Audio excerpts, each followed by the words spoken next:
అందరికీ నమస్తే అండి. ఈరోజు పప్పు దోసకాయ అండి. దోసకాయలు 2 తీసుకున్నానండి. దోసకాయ ముక్కలు, టమాటాలు అండి. టమాటా ముక్కలు, పప్పు ఉడికిపోయింది, వాటర్ వేసానండి. దోసకాయ ఉడకాలి కదా ఏందండి. దోసకాయ కూడా ఉడికిపోయింది. 1 స్పూన్ కారం వేసుకోవాలి, అంత వేసుకోవాలి సరిపడంత.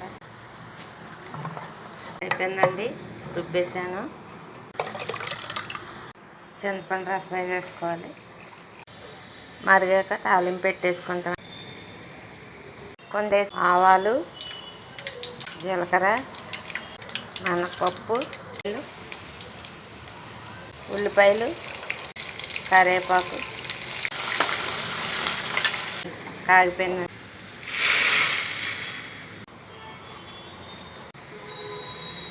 రెడీ అయిపోయిందండి పప్పు దోసకాయ. నచ్చితే లైక్ చేయండి, సబ్స్క్రైబ్ చేసుకోండి.